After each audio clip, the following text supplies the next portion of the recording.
Matt. I just want to say I went through hell to make this episode happen. Oh, buddy. Bad day. Bad 500 pages. Oh, boy. Here we go, folks. It's RetroSuburbia. It's that time, and there's some retro ideas in it. They're not great. I mean, is it like permaculture's usual kind of shit that we did a whole episode on? No, this is way worse. Oh, no. And for folks not familiar with the book RetroSuburbia, it's kind of like David Holmgren's magnum opus, and it was released right before COVID in 2018. I mean, say what you will about the man. He can soothsay.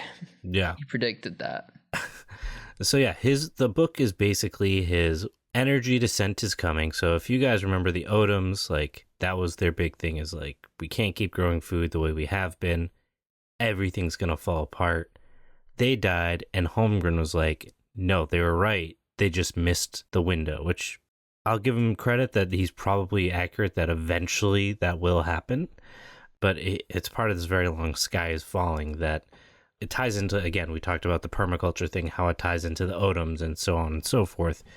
This is like the continuation of that within the context of permaculture, of course. Of course. And then he re-released the book in 2020 because, COVID. And I think it was kind of a marketing play, which is like fair. I get it. I would do the same thing too. What I did find interesting before I even opened up the book is that he has David Holmgren, PhD, on the cover. Which, yeah, he does have a PhD, but it's an honorary doctorate. So, like, they're not actually supposed to be used for anything. They're just, like, a symbolic gesture. Wait, now you tell me? I had Holmgren take out my kidney. What did he do with it? Permaculture things, Matt. Permaculture things. Oh, God. Did he put it in a cow horn and bury it? He had the best tomatoes that year. I'm just saying.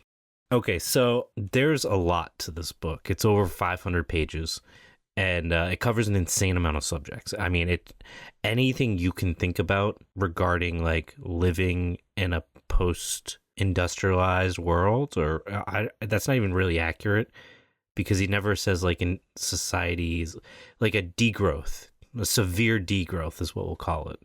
So there's a lot in this, and we can't obviously fully cover it in one episode. And since I know you guys just really love the 12-parters, I decided we're not going to do that. So yeah, my point is that there's a lot of stuff that's being untouched. If you really, really want to get into it, go get it. It's online for free. Read about it on your own.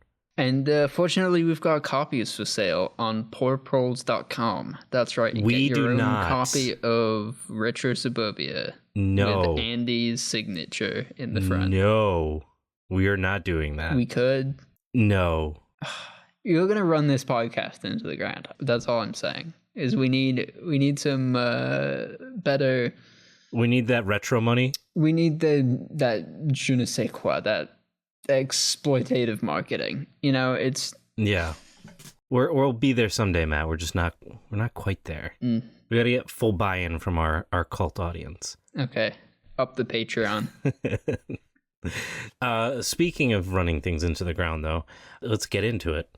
So, starting at the beginning of this book, Holmgren calls the book, in his words, part manual and part manifesto. And he backs his preface with the argument that his vision is, in his words, again, widely discussed by urban planning, academics, and activists. So, Matthew, what do you think that means to be widely discussed? I mean, he's plugged into some universities, I guess, and doing some speaking tours. So he does have some citations in his book. Not many, not as many as he should, given the things he says. But he does cite this one. And his claim for this is that there was a study of 12 people that were supposed to reflect the population of Melbourne, and that they grew their own food. So that was his widely, yeah. Just 12, like that, 12 studies, like 12 massive studies done. 12 massive individuals. Now, correct me if I'm wrong, that doesn't seem like a huge sample set. I mean, maybe he meant like widely discussed by those specific 12 who happen to also be urban planning academics and activists. Think about it. Technically correct. Technically. Some kind of correct. Something. I should preface this episode a bit as we get deeper into this, that we did, as Matt pointed out, do a pretty deep dive on permaculture, its history, and we critiqued a few positions around permaculture, and we're not going to rehash those points here because as much as Matt loves seeing me beat something to death, we don't have time. We just do not have time to talk about the important things here, to waste our time talking about the stuff we've already talked about with permaculture. And I've run out of horses here, Andy. He has. The farm is just falling apart. There's no horses. Like, it's just bad. So we talked about like pattern systems and how like they function, like how they exist ahistorically in terms of permaculture, yada, yada, yada. You would think that means everything is ahistorical, but it's not. Holmgren does jump very early on to lament the collapse of community, pointing to like the 50s and 60s, which coincidentally is his childhood, to say like, this is what community should look like, right?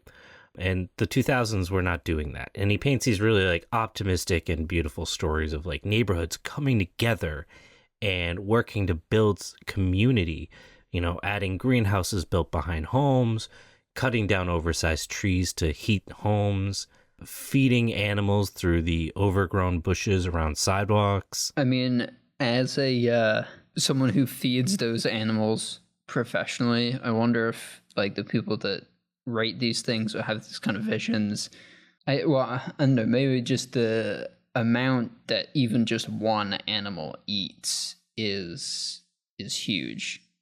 I don't really know how to run a flock of sheep through a subdivision. Yeah, that's an intense grazing pattern or something. I don't know. Mm-hmm.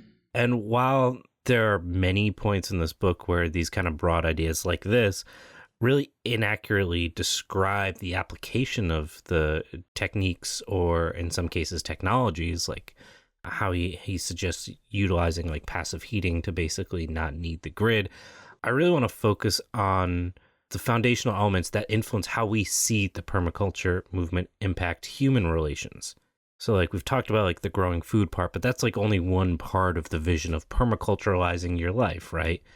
The most obvious part of this question of like how do we integrate permaculture, quote unquote, into our lives is this book, right? He offers this book as a guidebook for community resiliency. What is uniquely frustrating about this is that it's still very much mostly designed around individual management and just basically adding more layers to our current lives. So if I were to say, Matt, what do we do about like making it so we're more communally focused on our food? Would your answer be, hey, listen, I know you've got an indoor kitchen, but have you considered an outdoor kitchen?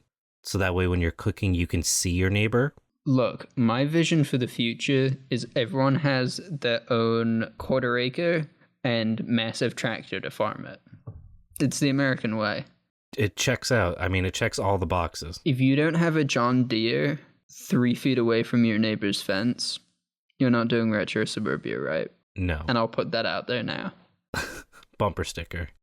So he has this vision of like these outdoor kitchens that are for like when it's too hot to cook inside, which, all right, valid.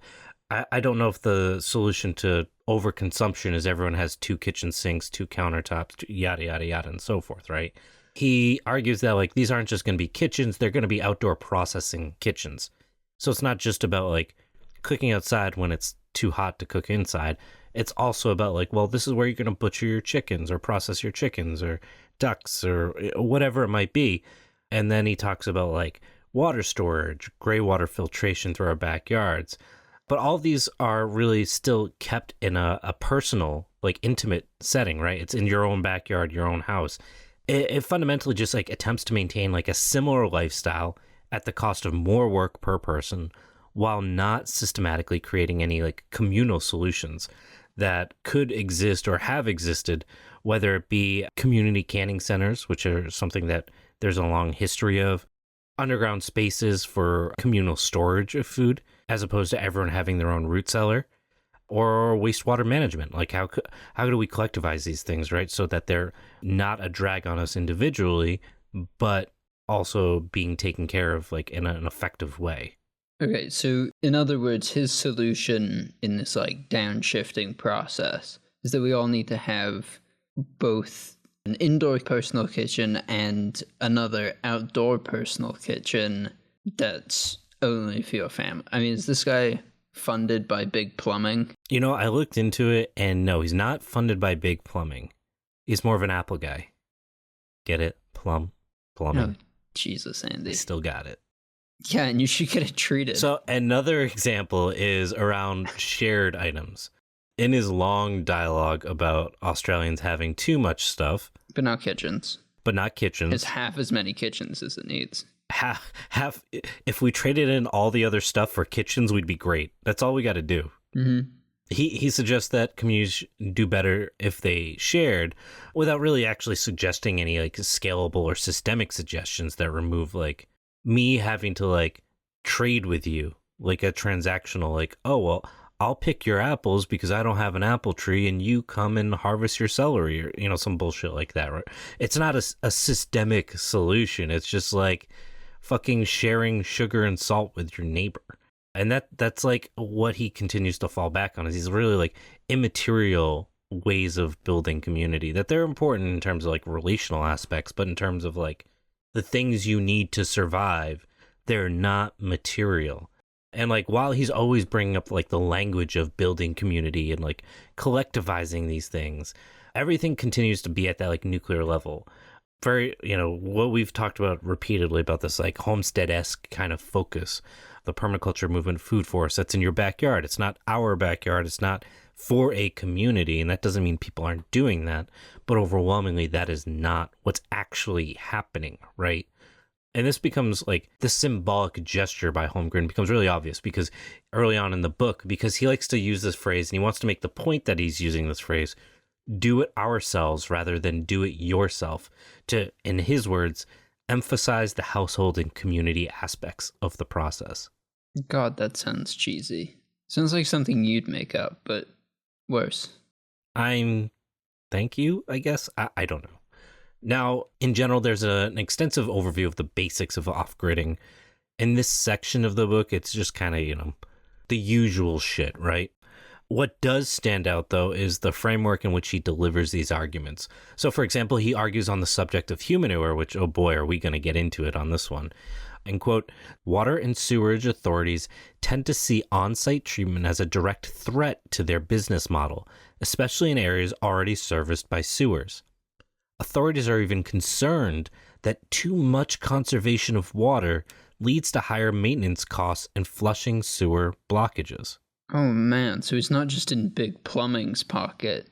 He's got the whole sewer industrial complex behind him. He does. It all makes so much sense. The irony of this is that, like, he's like, oh, if we conserve too much water, they're going to have to use water to flush the sewer blockages anyway.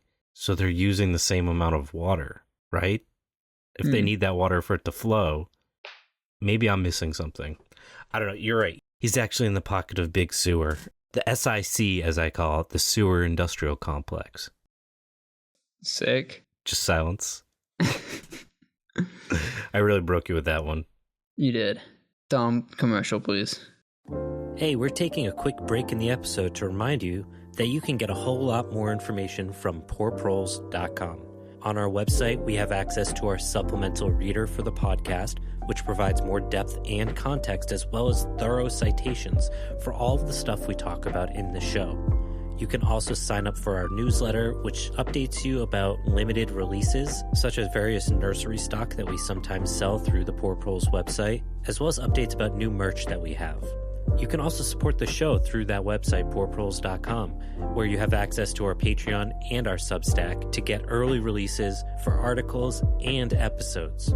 Now, if you enjoy the show and are just looking for even more audio content, go check out Tomorrow Today, which just wrapped up season 1, or tune into the Gastropocene, which is a project of myself and Dr. Aisha Khan to discuss the way our diets have driven the Anthropocene and what it looks like to use our diets for good. Now, back to the show. Okay, as we were saying, Holmgren's locked into the big poo. Now, when discuss... We weren't saying that. First of all, you were saying that. I was saying that explicitly. Now, when discussing the obvious health risks of human manure, like, there's a reason why we don't shit in our backyard, which, in his case, he suggests we should. Getting there. When he's talking about, like, whether or not we should, this is his quote. Environmental protection authorities tend to be more positive about on-site treatment, suggesting that it might be actually better than our sewer system, which he delivers, unsurprisingly, unsighted. Now, the EPA actually assesses that composting hosts the highest amount of remaining bacteria, viruses, and parasites compared to all the other alternatives for processing human waste. So do with that as you will. There's air drying, aerobic digestion, and anaerobic digestion, the usual three alternatives. Those are your big three other ones. Yeah. And because of the big three, the SIC, oh man, if those were the same initials, that'd be great. No, just the AAA. The AAA. So because of the high loads of these dangerous organisms, the practice of actually doing human waste composting, you have to really know what you're doing. You have to dial it in, make sure it's being done correctly, temperatures, time, all that, to basically kill as much as you can, right? And all of this still doesn't really address the long-term risks of like pharmaceuticals and human waste and PFAs being found in human waste, which even the sewer systems are trying to figure out how to deal with some of this stuff. But they're doing it on a scale that is material and may have needs that cannot be met on an individual scale. So the poo content gets better. Holmgren also makes the case that, and this is a direct quote because I could not write this shit, I swear to God. If you are a hermit living in the bush, you might as well shit in a hole in your garden because all you can get in the way of disease is what you already have. I feel like that's really, really, really bad advice. Unless you're like, do you remember that movie about the guy growing potatoes on Mars? Not really, but I'll take your word for it. And it made sense there, but unless you're on Mars, seems like bad advice. For all of our Earthling listeners, don't take that advice. And you would be right. That is bad advice. Even like the living stuff in your body right now while you are healthy can kill you if it gets into another part of your body. And that's the stuff that I just don't want to think about. So, thanks. New Night Terror unlocked. You're welcome. That's what I'm here for, Matt. Bad puns Really and to ruin your sleep. Now, this isn't to say you can't use human manure, but providing such unbridled suggestion, unsighted, just seems really dangerous. And that's a common theme we see in this book, like, consistently. He talks about, like, for example, turning part of your garage space into a chicken deep litter house. So basically, like, throwing a bunch of wood shavings or whatever you're using into your garage, which in the pictures of the book, he shows garages that are attached to the house. So it's not like, well, this is a garage on the other side of the driveway or something. This is sharing a similar wall with the rest of your home, which comes with the question of disease and the obvious challenges of like manure sitting in enclosed spaces where you share unventilated air, or just having chicken shit that close to a sheetrock wall that it might be 5 feet from your living room, or 5 inches from your living room, rather. I don't know. Seems like a bad idea. Yeah. Also, the hole that I might poke in that, as someone who also grows chickens, is deep litter needs a lot of litter, and you need really dry, usually like lumber mill waste. So if we're talking about industrial collapse, it's gonna be tough to get your hands on some wood shavings. Yeah, even dry leaves, I guess you could dry them out, but that seems like a really intensive process for a low tech world to be drying leaves for a year to put down as litter. Yeah, leaves are tough because they unless you have something that's like really leathery, like an oak. That's what I was thinking. They get shredded and soiled really quick. Yeah, and then like adding like the moisture problem of like being on concrete, right? Mm-hmm. Yeah. So yeah, there's some things you can unpack about these ideas. I mean, it's great to talk about like having livestock in these situations, like our current way of housing people isn't really like very suited for that. And it would be tough if you have a garden filled with all that poop, and we talk about closing the poop loop, but that's tough. You gotta have some facilities. Yeah. And I know this is going to be a surprising stat, but we already know based on studies that less than 60% of homesteaders, even without their garage chickens, don't have good livestock hygiene practices as it is. So I can't see them getting better with this. Yeah. I mean, probably not. That's very common. And that's, one of the things that maybe we've touched on with the more like homestead or nuclear family doing animals, is that they tend to not know what the fuck they're doing. Yeah, is that like it takes a lot of like time to learn, and it takes a lot of like outside material to make work in a way that's not backbreaking. Yeah. Now, Holmgren also talks about a bunch of other stuff. One other thing I want to talk about is gray water and rainwater catchment. Now, again, like what we've covered already, what's absent in the book is any of the science behind the safety or lack of safety with these practices. His concept of safety seems to be really just defined by like, well, I haven't died yet. For example, a lot of recent studies in the last few years have pointed to the fact that about 30% of rainwater harvested from rooftops is contaminated with PFAS. Kind of a big deal. Granted, it seems like now you can't get away from them. There's also been a lot of studies pointing to statistically significant concentrations of like various fluoroalkyl, I'm probably pronouncing that wrong, alkyl, I was going with alkyl, substances above the US EPA lifetime health advisory levels, which like the lifetime ones are not great because it's not like a one-time thing, right? And this increases several cancers, reduces reproduction, can cause significant health problems for children, all fun stuff. Even using like having non-potable water from rooftop collection can come with risks. Things like high levels of fecal indicator bacteria can point to like potential opportunistic pathogens in tank water that can cause illness even if not consumed through drinking, using it to wash your hands or so on, or rinse your hands or so on. And that's not to say like rainwater collection is objectively like something you shouldn't do. There are things like low-tech solutions to significantly reduce certain chemicals, and he does suggest a couple, but he doesn't really go into like why you should do these things. And like he often makes it sound like you drain some of the first drips from the tank just to get the sediment out. He doesn't ever talk about like these more dangerous, complicated components of it that might shake someone's opinion on whether or not to do this, right? That nuance is just kind of largely absent from the book. Okay, so like a lot of permaculture, it's mostly yelling that you need to do it now to save the world, and there's like no words of caution about these like potentially quite harmful pathogens and chemicals that like you're also harvesting along with that rainwater. Yeah, basically that. That's all. Fortunately, though, despite all of his busyness to not go into this depth of detail, right? He did find some time in the book to criticize native plant restoration. The important stuff, the most important things that he thinks need to be covered for your health and safety in this post-cheap energy world. And he states, and this is him again, I've long been skeptical about the push to prioritize the planting of local indigenous species in our residential landscapes. If we give a priority to native plants, we will dramatically reduce our space, sunlight, water, and nutrients to produce substantial food. And if we include too many large evergreen trees, we can dramatically reduce our ability to use the sun to heat our houses, grow food, or dry clothes, and thus save fossil fuels.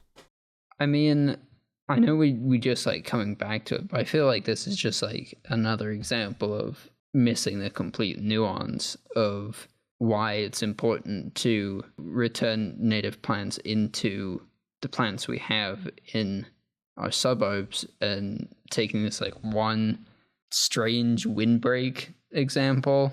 It's like, yeah, okay, you probably shouldn't plant a big row of evergreens on the south side of your house, but how does that In the scheme of things, Yeah, that's not what's being advocated for. that's what all the native plant enthusiasts are after, is getting those fucking arborvitaes in rows of them. They just fucking love the rose. That's what they say about us. It's like the come out meme, but it's like get in the shade. Yeah. So he continues, like, this wasn't enough to just make this point. He makes the argument that, again, his words, indigeneity should never be the sole or even main criterion in selecting trees in and around human settlements. Again, just really wants to hammer home this point, fuck native plants, which is ironic because when I did talk to him about it, he kind of backpedaled on it and said, well, the government does worse. So I was like, okay, so you're admitting that it's bad if they did worse, right? And like my own personal opinion is that like we really probably should be using our suburban yards more for native plants than growing food. I think obviously growing food is important. We should be better about it, be better about knowing how to do it.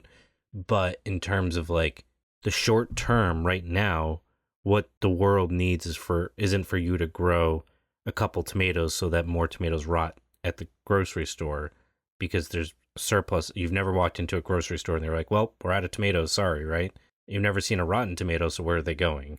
Growing tomatoes is a great practice or whatever, the symbolic example that I'm using, but it's not really fundamentally altering the needs of the ecology or what we're producing or the oil that we're consuming to produce it, right?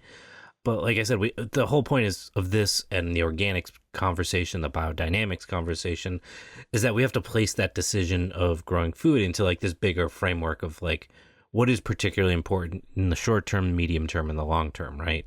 Yeah. And I think that's a great point. I think there's like a lot of idealization around this, kind of myth of self-sufficiency that we've talked about, and like having a whole front yard full of like raised beds looks really pretty, but it's missing a lot of the like nuances of what producing food for ourselves actually looks like. Yeah, I think. Do you think there are things in this book that are like subject to romanticization of like how we feed ourselves? Oh boy, we're gonna get there, and Okay. you are just maybe I'm just jumping ahead. You're gonna get so mad. Yeah, you're a little bit. I'm not done beating this dead horse. Sorry, man. Dude, leave my horse alone. So he also makes this really interesting claim, like after being like, fuck native plants, basically. And he's like, well, it doesn't matter because species are considered native after they've been here for 100 years. And he has it cited. He has it cited by the UN's Convention on Biological Diversity. But here's the thing. I went through every report from the United Nations Convention on Biological Diversity, and I could not find this cited. I couldn't find it anywhere. I spent way too much time trying to track this down because, like, this statistic is fucking insane. It doesn't make any sense when 90% of the work in this convention is focused on eradicating and stopping invasive species. Why would they say this? And I figured out what happened. There was a consensus that was done that it's not even cited specifically 100 years, but it talks about that if a species has been in a country and it's naturalized for over 100 years and it hasn't become invasive, that it's likely never going to become invasive, which is very different than saying that it is a native species after 100 years. And the reason why I'm bringing this up isn't just because I'm a stickler for detail, but also because it highlights the poor methodology that makes up like a vast portion of the book's more jarring positions, and we haven't even gotten to the bad stuff yet. Dun, dun, dun. Yeah, this has basically been like foreplay. Oh, don't put it like that, Andy. I don't want to know now. 5 play. It's that good. It's like an inflationary number. You get it? Come on. I think you can do the rest of this episode. This is fine. That's fine. Okay. I'm gonna log off. You're going to log off. Okay, so this is where we'll say it gets dicey, right? Because we start to get into this like interpersonal stuff about how society should be structured and organized. Because if there's anything I've learned from the past 220 episodes of learning not how to grow a tomato, if you know how to grow a tomato, that makes you an expert on communities, right? Yeah, which is why everything from here on out is wrong, since we can't grow a tomato. Never have. Never will. Never. Till this guy teaches me. So now we're just gonna ease our way into the nasty stuff, all right? So we're gonna start like PG rated, but we're gonna get there. One of the things that Holmgren talks about with like what is society organized like, right? Is that community members should buy their home and rent out rooms in their home, or if they can, buy the home next door so they can choose the tenants who will be next to them. In his words, choosing who will be good neighbors and strengthening our own efforts at self-reliance and resilience. And again, we're seeing this like very topical focus on community resilience, but like you're talking about who you're going to fucking trade tomatoes for apples with, right? Yeah, I seem to remember that something along the same lines as black exclusionary zones and, you know, a little fundamental reshaping of the urban environment. Bro, you gotta believe me. This time it's a good thing. It's fine. You gotta trust me. It's fine. Oh my god, I'm just... What popped into your mind when I was saying that is just like the most unholy offspring of like permaculture convergence with an HOA. The POA, the Permaculture Owners Association. I mean, it's undoubtedly going to be part of our future. It has to be. There's no other way around it. Now, this focus on individuality continues through like all of his discussions of like what community looks like. And again, he constantly refers to like the pre-Great Depression, early 50s period as like this time of self-reliance and like skills that people have lost since then, which like I don't disagree. Like people that grew up in the 30s and 40s, most of them grew up on farms or their parents grew up on farms. They had skills that we don't have. They also don't know how to convert a fucking JPEG to a PDF. So like, so suck it, basically. Yeah. So like there are skills lost, but it's not because like we just didn't give a shit, right? Like the world just fucking changed. And like that's coming from me who like has done a lot of research and nerdy shit about old antique farming techniques, right? We get all this like community, but we don't actually get any like radical visions of what that looks like. What we really end up getting is this like early industrialized society. Again, like it's not low tech, it's like low medium tech, right? With like better social politics mostly. So, for example, he writes that, in quote, the rewards and freedom and joy from being more frugal and resilient have always been worth the discipline required. As the cozy comforts of life in the mainstream increasingly constrict freedom, more and more people are breaking out of the straitjacket before the drip feed system runs dry, end quote. Now, if that doesn't sound familiar to like any of the organics or biodynamics people who, like, if you don't remember, were largely fascist or fascist sympathizing. And John Hershey. And the Nearings. Okay, so he's basically saying, like, kids these days. Yeah, basically.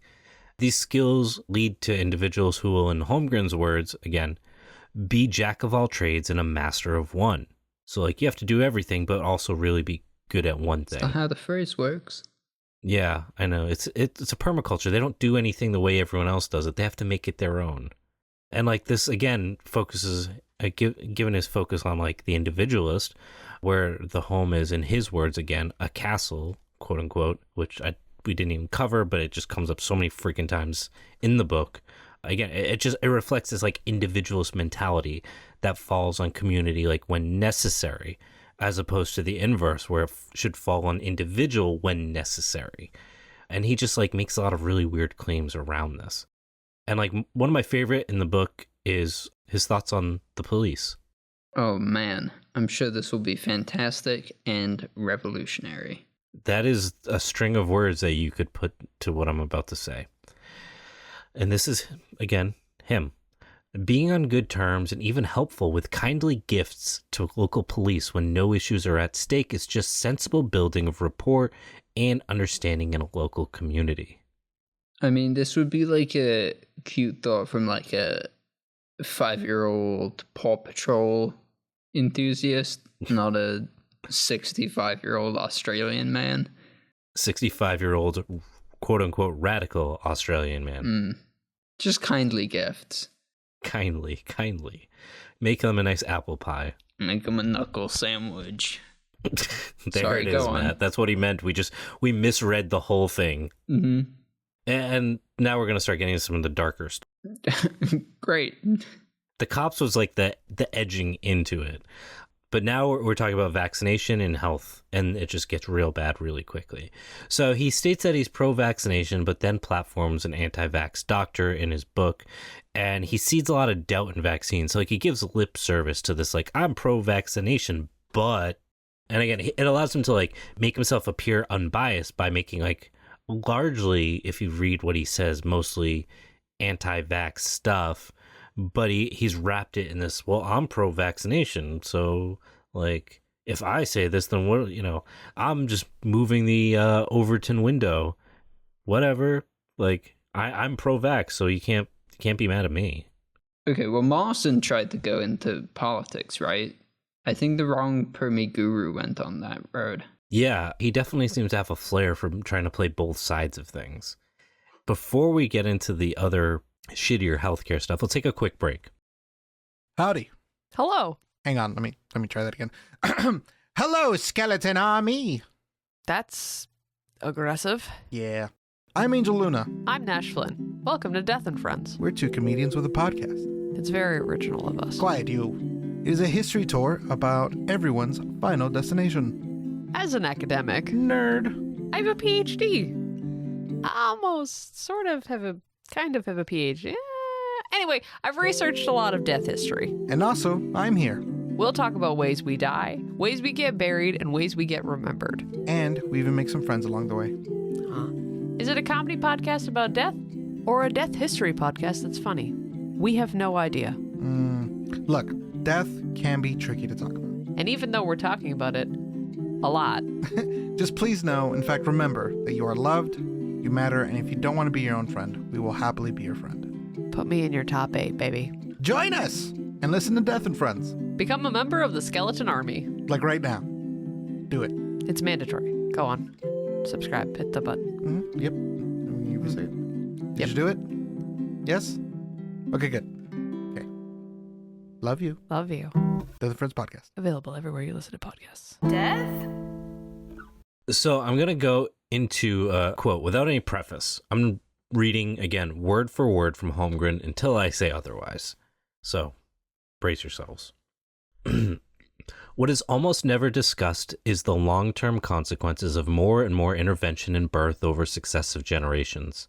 A narrow interpretation of the Hippocratic Oath, combined with ecological ignorance by the medical profession, promises control over nature that cannot be delivered, but will instead result in greater misery and pain in energy-descent futures. Evidence of animal breeding in common sense tells us that fitness for natural birth can be destroyed in a handful of generations through genetic regression, lifestyle dysfunction, and intergenerational loss of confidence. Genetic regression is perhaps the most difficult of these issues to grapple with. If a woman who cannot give birth without significant intervention passes on her genes, her descendants will likely need this intervention too, making them vulnerable in a future where such intervention may no longer be available. Nobody is suggesting that we should let individual women or children die in childbirth if this can be prevented. However, we question the wisdom of passing on this genetic predisposition. Jesus fucking Christ. It's 20. He wrote this in 2018. This is some like 1920s shit. This is something that gets you canceled in the 1920s. Yeah. This is I mean, I wish I was a little more shocked, but that's pretty awful. Unfortunately, I'm not done. Please be done. No way. Not here. Not ever. So Holmgren offers some thoughts on how to, quote unquote, build the culture to create better birthing health in the future, including, and this is from his book, again, independent research of the facts by prospective fathers, grandfathers, and others close to the mother, having babies at a younger age before higher education or an established career. I mean, that's going to be a no for me, dog. Yeah, aware that his final point wouldn't be taken well, he notes that it's not going to be taken well, and then he continues to say this: it is well accepted that younger women have fewer problems with first births than older women. It is less acknowledged that an established career especially at a professional level after years of university, can be a psychological setup for experiencing birth and motherhood as overwhelming and out of control. More traditional models of life where women have children young and come into their power in the community in later years may be a better pathway for health and happiness than an established career followed by a late response to the ticking time bomb of instinct. Wow. Somehow he did make it worse. I didn't think it was possible, but he did. He did it. Now, I quoted these sections in full as they're among the most repugnant ideas in the book. And my opinion is that when an author makes claims like this, I think it really requires people that follow his other beliefs to really assess and reassess those other kind of seemingly acceptable, but like maybe kind of like, yeah, it's, you know, when you kind of get bad vibes or kind of weird vibes from something, but you're like, I can't really put my finger on it. There's nothing explicit that says like no to this thing. And then you find out later that something else really fucked up happened. And you're like, okay, all those pieces now make sense, right? Mm-hmm. That fucked up moment is this right here, where we should be looking back at some of the other things that he's done, including like all of permaculture's like history, right? Holmgren is very much a celebrity in the movement. And it makes a lot of practitioners, people that use that permaculture brand to sell their shit, basically, it makes them push away or downplay any type of criticism of something like this. But I think it's really important that we take a moment and really consider what this means, especially being something written in 2018 and then republished in 2020 without any changes. What that means for like that entire body of work and what the framework behind that body of work really is based in, right? Yeah. I mean, I think we've discussed like two kind of different aspects of permaculture. I just want to like bring them up again that we've found problems with. And the first is that like definition creep, right? Is that a lot of stuff can be, you know, there's a practice of like looking at, say, like different agroforestry or, you know, different organic methods and saying, okay, that's permaculture because, you know, it aligns with the principles, but it's, you know, not unique to this, but also having, you know, quote, movement that is quite centered on, you know, just a handful of people. And that sort of, I don't know, maybe top down doesn't describe it very well, but the idea of like, you know, teaching the teacher the permaculture design courses, right? And so you're absolutely right when there are these sort of ideas being put forward by the founders. I think there's a tendency for this, you're right, like in the community to, you know, sort of brush over these things, but also for the definition to creep and ignore these parts of permaculture that are less savory and, you know, maybe have less mainstream appeal. Yeah. And we're going to talk about that specific thread of like the less mainstream in a few minutes, actually. I keep jumping ahead. It's just, you're in my brain now. Watch out. Mm-hmm. It's a shit show in there. Get me out of here. Get me out of here. Get me out of here. Now, with RetroSuburbia, like I said, there's a lot of subjects that are covered. We've talked about, maybe 10 of them. And the flaws that we've pointed out in these pieces are continuous. And many of them are beyond the scope of our knowledge to like really examine each of the points that I'm like, that seems questionable. But given his ability to be so easily fact-checked and disproven, or at least like that he's not painting a full comprehensive picture, is kind of like the point, right? That the takeaway of the book really should be that like no one person is qualified to write a book like this, that like how society should function on a granular scale, right? He hides behind this like, well, I'm just giving you like how the vision, you know, this optimistic view of what the world should look like and blah, blah, blah. And like, it's up to interpretation, but like some of the shit he's saying is not up to interpretation. And the fact that some of his words can be taken as objective fact is a problem. The framework itself, which is given Holmgren, to your point, this platform also deserves some critique. And I think there's really two main points to this. I mean, I knew this episode was going to be more than just about the book. How can we resist? How can we resist? Now, if you didn't like my analysis in the history of permaculture episode, you're really not going to like where we're going now. Correct me if I'm wrong. I didn't see a huge amount of blowback from that. I think you scared those people off a while ago. Yeah, I might have, but hopefully some folks have listened and been open enough to, consider that permaculture doesn't have all the answers. Not that we do, but I think, there are certain things that are very important to point out, and that's what we're doing right now. So when we are reading work with like permaculture, right, it's really important to identify how like certain linguistic choices are used as a tool to frame dialogue outside of the reach of criticism, which we've talked about a little bit at this point, right? How you can linguistically sidestep accountability for stuff. Now, I want to talk about this particular book written by a woman named Amanda Montell. She wrote this book called Cultish, The Language of Fanaticism, and she describes what she considers cultish, quote unquote, and that is this repeated intentional use of certain type of language. And the idea isn't that it's necessarily used by only cults, that it's used by cult-ish figures, positivity gurus, CEO business people that are into optimization. You see it a lot in social media, right? Where people like try to create their brand through specific linguistic choices. Hashtags are a really good example, right? The people that only use a specific type of hashtag that is like unique to their brand, right? So the human version of search engine optimization.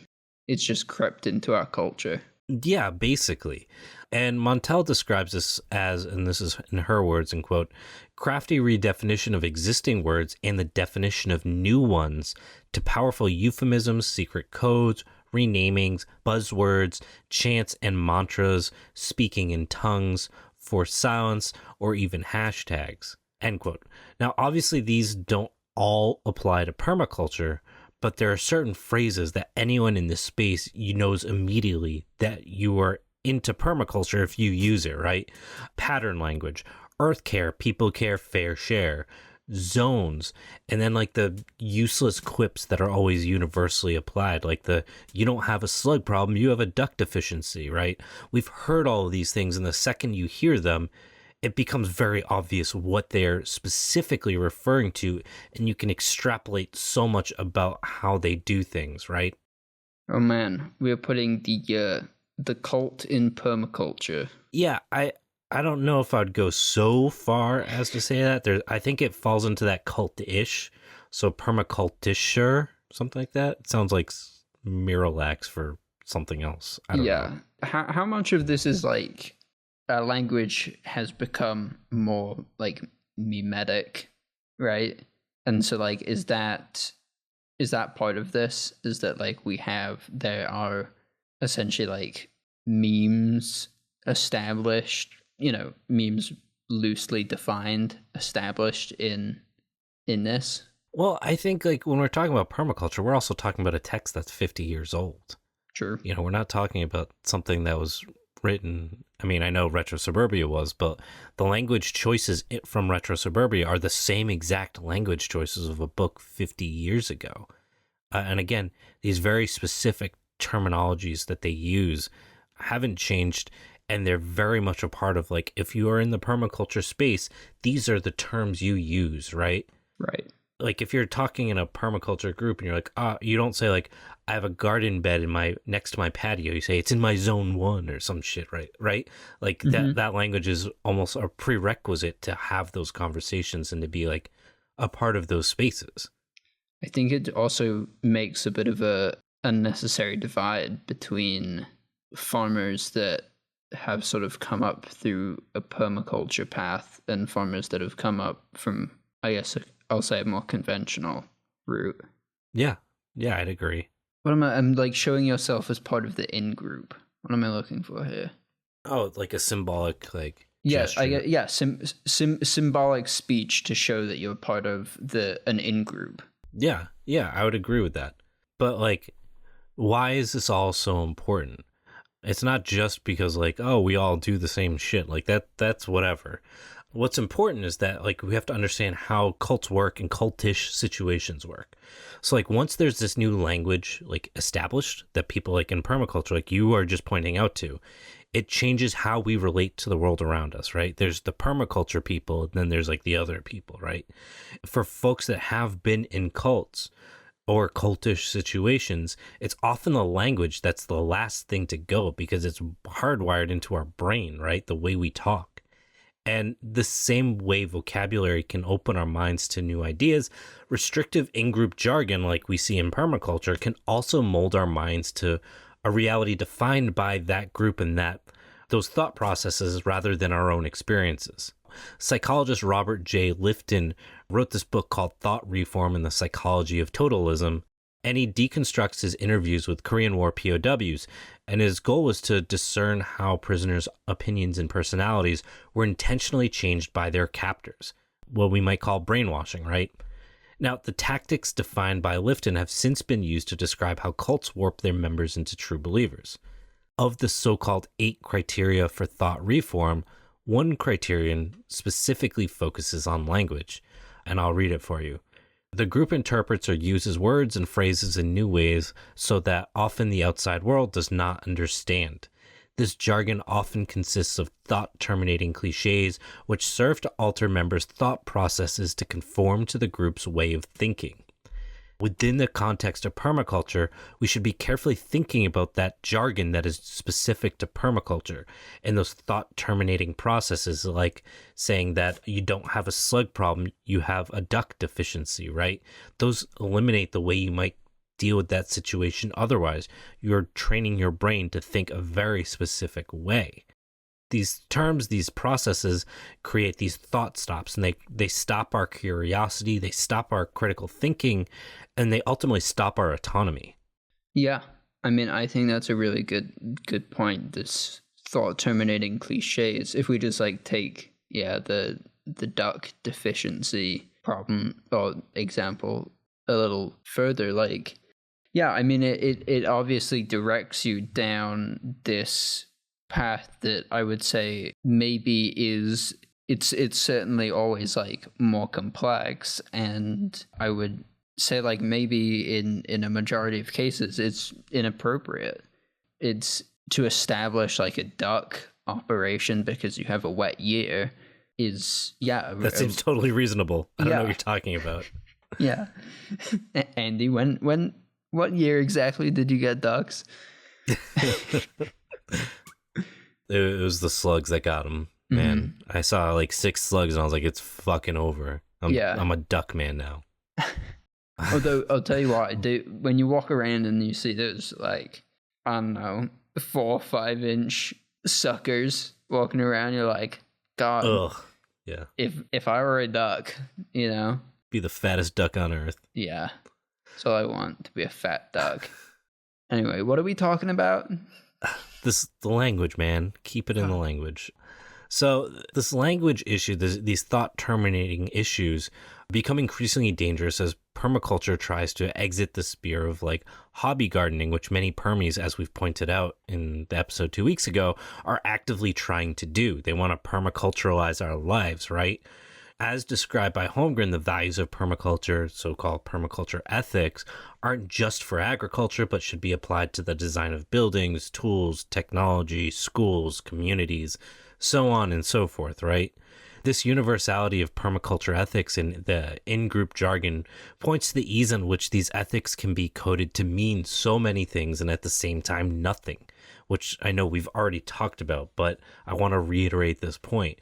And this is what allows Holmgren the capacity to deliver increasingly incorrect and, as we've pointed out, really fucking problematic positions on several subjects and still really stand outside of the firing zone of any real meaningful critique outside of like a couple of people outside of us.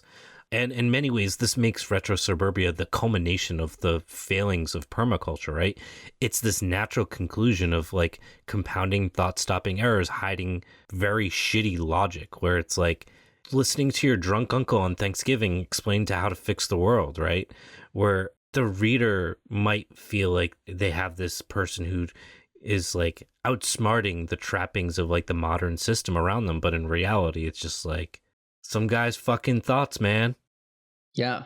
And I think sort of another way of like taking a look at this is like, I mean, talking about this capitalist system that it's operating in, this like every home is a castle self-sufficiency model.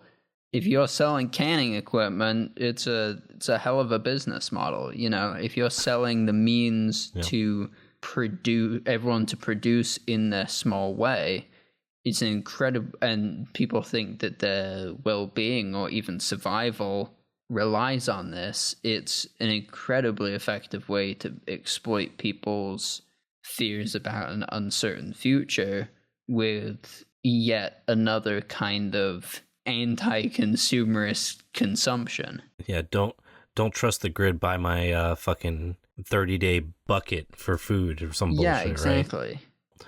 Despite all of the stuff we've covered, there's another real issue with this book itself, and it's the actual content. This is not a critique of Holmgren himself, but rather of how radicalization itself occurs across communities. I mean, I think it's interesting how much overlap we've seen between radical politics and alternative agriculture, and how it hasn't really been the point of this series, but we can't seem to get away from it. Yeah, and I think the underlying idea, as you pointed out, with like the redundancy if you're a fucking canning seller, is like fear, right? The fear of society, of stability, of what the future looks like. And this book, despite its focus in like, you know, pretty pictures and optimistic future, really draws from that fear. And fear is really easy to weaponize, and it's really dangerous. When we think about like evaluating like the dangerousness of media that we consume, we typically, as readers or consumers, look to like authorial intent, right? If you're reading Mein Kampf, like you understand why it's a problem, right? It's pretty fucking obvious. And typically, if that book were to be assigned to you in a classroom, for example, you would get like a very specific explanation of why we're including this in the text, and that it's not a, you know, you're not condoning the content. There's a very specific reason why you're reading it. And we know that there's this inherent risk of radicalization when we read these texts that are intended to radicalize, right? Now, there is a critical weakness in this kind of threat assessment that we apply to books like Mein Kampf. And it's that radicalization can occur, and very often occurs, through consuming media that does not, or claims to not, have any intent to radicalize. So like the online edgelord communities and their culture of post-ironic, edgy memes and jokes. Exactly. And there's a reason why those communities, even when they weren't affiliated with like any actual neo-fascist or alt-right movements, were very quickly co-opted by those movements. You know, this idea of like just asking questions and, you know, we're looking at both sides. Those types of things are what's called a mirrored rhetorical technique. And they're often found in like mainstream media where they want to present both sides, even when one side's really fucking shitty and the other side's like not that shitty, but still shitty, right? Like we give them equal weight no matter what. And that very much feeds into how people become drawn to extremism. It allows extremists to like advertise their beliefs without having any actual need to claim responsibility. And by offering it through this like very post-ironic view, it allows people to consume that media without having their like intellectual defenses triggered, that they know that what they're looking at is really shitty, right? And this is why you see like your boomer relatives like get sucked in through Fox News, like, and end up on like alt-right fucking Facebook, is because like they've consumed this type of content or they're getting exposed to it, and because of the authorial intent, they're not even aware of the fact that they're experiencing cognitive manipulation. Okay, I think I see where you're going, tying this back to a subject. Yeah, so in the case of RetroSuburbia, Holmgren has similarly lined up readers to be without these cognitive defenses. Now, if we go back to the very first paragraph of the book, he writes, and quote, "The purpose of this book is to help those planning or engaged in a retrofit of their homes, gardens, and lifestyles to be more self-reliant and resilient within the household and local neighborhood. This promises both a more fulfilling life and multiple benefits for society and the environment. I mean, it sounds optimistic. Exactly. It's clean, it's wholesome, it's sanitized. Anyone that just read that first paragraph of the book is thinking like, I'm going to learn about living a little bit more resiliently, eco-friendly, that I will be better prepared with my community for whatever might happen in this like climate change driven collapsing that seems to be happening around us. And because we read this very optimistic framing, our defense system of saying, there's some really shitty stuff that I'm reading is kind of lowered, right? Because you're going into it with this very specific mindset. Why would we assume there's extremist content in a book about like fucking vegetable gardening, right? Like that doesn't seem to make sense. Like, why are we talking about whether or not women have the right to choose if they want to have children in this book about fucking growing tomatoes? And would we even want to find a flaw if we're that desperate for like an optimistic vision of the future? So with that framing in mind, we can think about that section on childbirth that we touched on, that, Holmgren specifically highlights the dangers of genetic regression if those with difficulty giving birth continue to do so. So he argues that the freedom of any person to have children is a risk. Note that it's not a risk of too many children, but a risk of the wrong children. I mean, do we know that he was not doing like a baby Hitler example? Are we sure? Can we go back and check the text? Can we fact? Should I shoot him an email and ask him about that? You were talking about baby Hitler, right? Dave. Buddy. So again, as I talked about earlier, he softens his claim by mentioning that, of course, no child or parent should be left to die. We should just consider what's prudent for passing on as a genetic legacy. Now, this softening is similar to like that. I'm just asking questions. I'm just putting it out there, right? It discourages the reader from considering the potential real world applications or reasoning behind their words, right? Genetic regression implicitly encourages careful management of human breeding. Word choice was just A+, right? To produce a healthier, or you might think superior human race if we get rid of that bad genetic regression, right? And if we sit with that idea for a minute, like, I feel like we've heard it before, right, Matt? Sounds like maybe in the 40s we heard about this. Yeah, something about that. I mean, having worked with like actual like livestock breeding, even outside of the like obvious racial tones, again, like it leaves me wondering if he's actually raised livestock besides chickens, because breeding isn't that simple. Yeah, and we have plenty of examples in history that like this idea of like needing to limit who can produce children and like what are the wrong children to produce is like not actually a part of human history. I mean, not to say it never happened, but it's not like in the broad scope of humans being on the earth, that's not like really the common way humans have worked with people with genetic differences, right? We have examples going back hundreds of thousands of years ago where the people he's concerned about are welcomed into the world and treated as equal, if not more important than the rest of society. And as a parent of one of these people he would probably suggest isn't worth reproducing, I do find his whole idea particularly vile. I mean, yeah, didn't they like find that like the remains of like a Neanderthal community, and one of the children had Down syndrome, but was, otherwise healthy and well fed? Exactly. So like this idea that like survival of the fittest, that we're just going to send a kid with Down syndrome to the wolves, is like not based in actual reality. It's like this bullshit survival of the fittest that the right falls onto. And in this case, we're looking at a left-wing version of that, or quote-unquote left-wing version of that same basic fucking idea.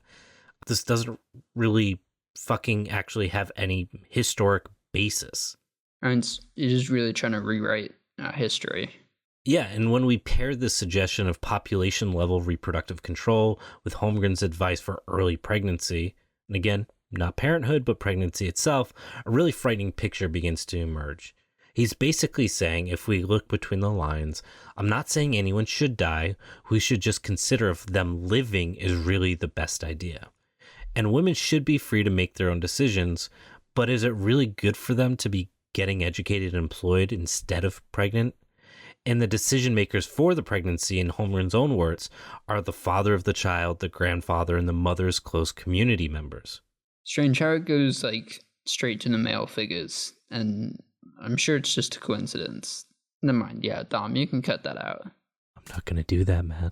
Do it in a really creepy voice, Dom. Dom, open the pod bay doors. Do it. I'm sorry. I can't do that, Matt. I think we've made our point on this subject, unfortunately. My point here, though, is that flawed fascist-adjacent texts are often more dangerous than like that outright inflammatory content. And as we've described before, they can lead the reader to these ideas that they otherwise aren't mentally preparing themselves to like wrestle with, right? They wouldn't want to wrestle with even if they knew they were there. They wouldn't read it. It wouldn't be I'm going to challenge myself and critique this. They wouldn't even have that conversation. The point is that the author doesn't need to believe the extremist ideology to serve the ideology's goals. They can still kind of shuttle people along this like radicalization pipeline. And like we've had David Holmgren on the podcast before. I've talked to him extensively. I doubt that he's aware of the very dark ends of these ideas. I don't believe that he's a Nazi supporter or that he would support a Nazi's perspective on the potential applications of the text. Instead, I think he's just an older man who has never really been criticized or chastised for having these types of opinions, like many people of his generation. And he's writing about things he doesn't fully grasp, but he thinks he does, and he doesn't have the humility to consult any actual experts. Yeah.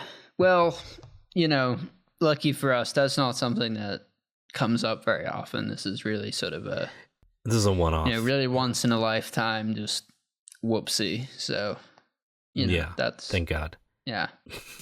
It is a reminder, though, that we do need to, like, be very good about walking into these types of texts with skepticism, and even more so when they don't proclaim themselves as such, right? Like this book is like all about like how do we survive energy descent, like as a community with resiliency. There's no reason that we should have to go in with those expectations, but we kind of have to, especially in this like agriculture, alternative agriculture, prepper kind of space. We have to do that. Now, with all that said, I do want to note that like RetroSuburbia like has many, many problems, as we've pointed out, but it's not all bad.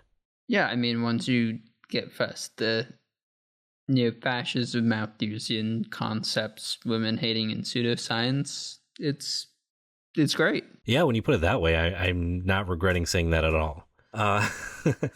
So I will make the point that like Holmgren does try to lay some groundwork for like a more communal relationship with people around you, right? That community living and sharing backyards, for example, are good starting points for people who may fall like far to the right of Holmgren. The underlying beliefs of permaculture itself similarly do have like numerous beneficial concepts. So like trying to think about like closing nutrient loops and making room for ecological functioning in agricultural production. Of course, we've extensively covered our critiques of those things, but for many people, those are first steps, and I think that can be valuable. But I think the point that really should be driven home about this is that permaculture itself is not revolutionary. It is not radical. And to Matt's point that he brought up earlier, this isn't some book he wrote in the 70s. This is from 2018. This is the current state of permaculture as defined by its co-creator. Yeah.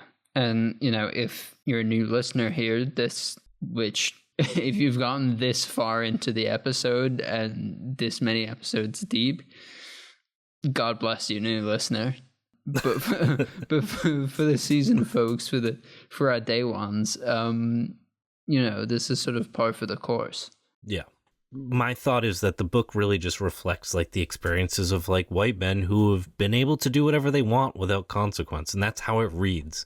Their seemingly progressive nature is like framed within the things we've talked about, this like thought-stopping processes, and basically it's, hey, I could do all this cool shit, no one ever really held me accountable, so you can too, and it's great. Isn't everything great? And it's also why I think permaculture really can't seem to get a grasp on its issues with colonization and like being co-opted by the right. The constant thread is that ignorance of context, right? Historical context or scientific backing, or understanding how community actually functions at like a scalable level, right? How do we grow food at a meaningful material scale that isn't just me and my 3 fucking neighbors. Like, no, that is a very small start to a much bigger practice that needs to happen. Shit, and we didn't even get to talk about the thing thought you were gonna fucking be so mad about. I'm gonna say this really quickly before we wrap up. Matt, his suggestion for what food process growing is gonna look like in the future. You ready? 50% of it's grown on urban spaces. 50. 1 out of every 2 calories. Does that sound like perfect, or give it to me? That sounds tough. That sounds hard to do. I mean, yeah, I think maybe this will go off on a little bit of a tangent that we don't need, but like one of the really important things to bring up when you talk about, growing calories in an urban, or growing food in an urban space, is the difference between calorie dense food and nutrient dense food.